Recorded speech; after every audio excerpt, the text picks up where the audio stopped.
É muito bom ser filho de Deus, e é muito melhor ter o poder de ser filho de Deus, ser cheio do Espírito Santo, com os dons do Espírito Santo, com os carismas do Espírito Santo. Deus proíbe comer gordura e sangue. Vamos ver em Levítico capítulo 7, o que ele fala sobre isso. Depois falou o Senhor a Moisés, dizendo: fala aos filhos de Israel, dizendo: nenhuma gordura de boi, nem de carneiro, nem de cabra comereis. Porém, pode usar-se da gordura do corpo morto e da gordura do dilacerado para toda a obra, mas de nenhuma maneira o comereis. Porque qualquer que comer a gordura do animal, da qual se oferecer ao Senhor oferta queimada, a pessoa que a comer será extirpada dos seus povos. E nenhum sangue comereis em qualquer das vossas habitações, quer de aves, quer de gado. Toda pessoa que comer algum sangue, aquela pessoa será extirpada dos seus povos. Então vocês veem, começa a dar aqui a importância do sangue. E aonde é que nós podemos pegar aqui? Onde nós podemos ver que o sangue, ele também apresenta uma situação de ser a vida justamente da carne.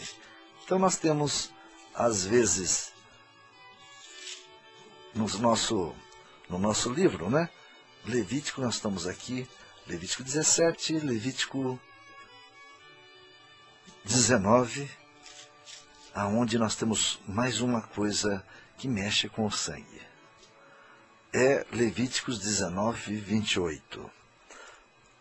Pelos mortos não dareis golpes na vossa carne, nem fareis marcas algumas sobre vós. Aqui ele está falando sobre marcas, tirar sangue, fazer tatuagens. Em outras versões não faça tatuagens, eu sou o Senhor. Então, é mais uma forma de nós mexermos e vermos essa questão do sangue. Em Deuteronômio 12, 16, nós temos também mais uma citação sobre esse sangue. 12, 16. Então veja bem aqui em Deuteronômio 12, 16. Tão somente o sangue não comereis, sobre a terra o derramareis como água. Então, vamos vendo mais o que? Levítico 19, 28, nós já falamos, né? E nós vimos que Levíticos 9, 6. Vamos ver onde que está de novo. Sim, nós já passamos por ela. Levítico 8. Levítico 9, 6. Não está aqui. Mas é onde ele fala justamente que o sangue é a vida da carne. E aí nós vamos continuar falando de o pacto de sangue. Ora,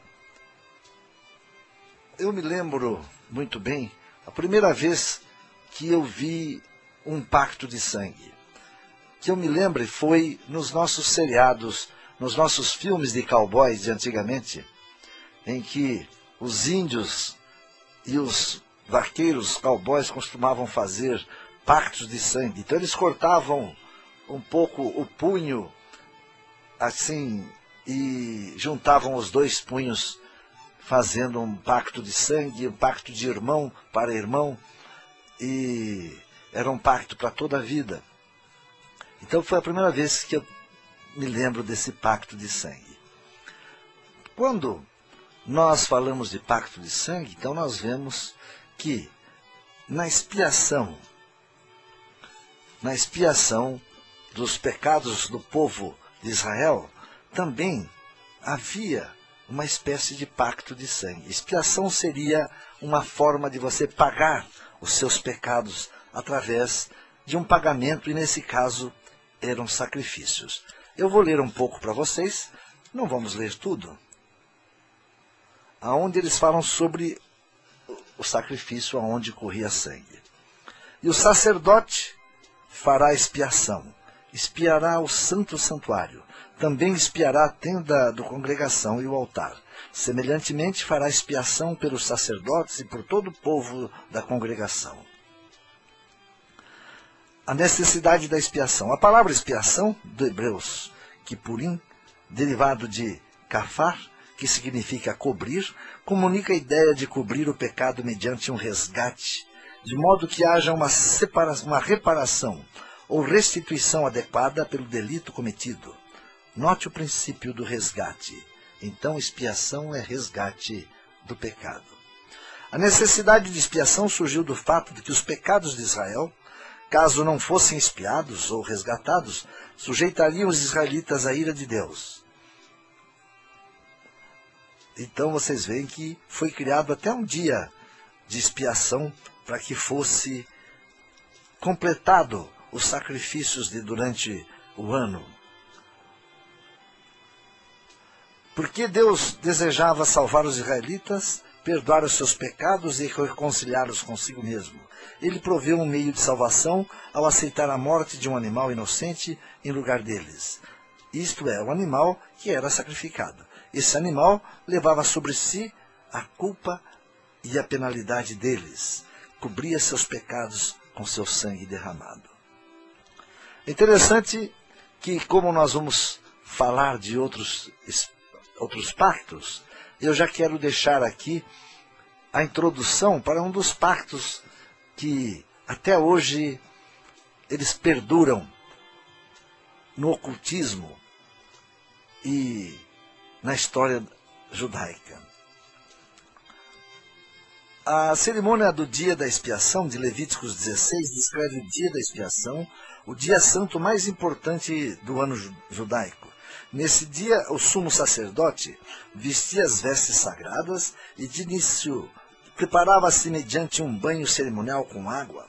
Em seguida, antes do ato da expiação pelo pecado do povo, ele tinha de oferecer um novilho pelos seus próprios pecados. A seguir, tomava 2 bodes. Olha a história dos bodes, aonde que nasce. Anotem bem essa história dos bodes, que é muito importante, que até hoje existem irmandades usando dessa cerimônia. A seguir, tomava 2 bodes e sobre eles lançava sortes. Um tornava-se o bode do sacrifício e o outro tornava-se o bode expiatório. Sacrificava o primeiro bode, levava o seu sangue, entrava no lugar santíssimo para além do véu e aspergia aquele sangue sobre o propiciatório, o qual cobria a arca contendo a lei divina que fora violada pelos israelitas, mas que agora estava coberta pelo sangue. E assim se fazia expiação pelos pecados da nação inteira. Como etapa final, o sacerdote tomava o bode vivo, impunha as mãos sobre a sua cabeça, confessava sobre ele todos os pecados dos israelitas e o enviava ao deserto, simbolizando isto que os pecados deles eram levados para fora do arraial para serem aniquilados no deserto. Então vocês veem como funciona a história dos 2 bodes. Um era sacrificado, tirava-se o sangue dele, levava-se para o Santíssimo, para o propiciatório, para o local onde só o sacerdote poderia falar com Deus, né? E o outro bode era então escolhido para que fosse carregar os pecados de todo o povo de Israel para fora da comunidade. Cristo e o dia da expiação. O dia da expiação está repleto de simbolismos que prenuncia a obra do nosso Senhor e Salvador Jesus Cristo. No Novo Testamento, o autor de Hebreus realça o cumprimento no novo conceito da tipologia do dia da expiação. Ver Hebreus 9, 10, 18. Ver o estudo Cristo no Antigo Testamento.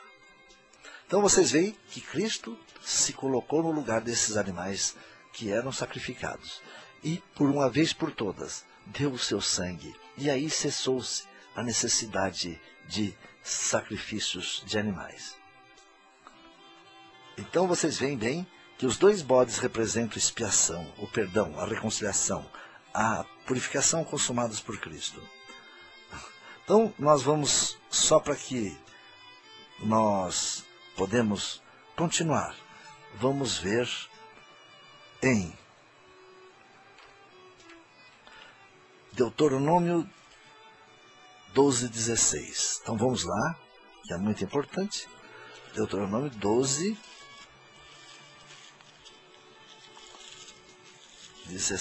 Então estamos aqui. Então somente o sangue não comereis, e sobre a terra o derramareis. Era uma ordem para não comer o sangue. Continuava válido então o que nós estávamos dizendo. E agora nós podemos conversar um pouco então sobre esse tipo de pacto de sangue. Antes, porém, vou dar mais uma chance para vocês chamar os parentes, os vizinhos, para estudar conosco a Bíblia, ser estudada com os cristãos. Toda a família, toda pessoa, toda denominação, toda religião, nós queremos estudar a Bíblia com vocês. Porque o mundo espiritual só pode ser entendido e bem explicado pela Bíblia. Porque a Bíblia foi inspirada pelo Espírito de Deus. E é isso que é muito importante. O Deus Criador dos céus e da terra. E é isso que eu chamo por vocês.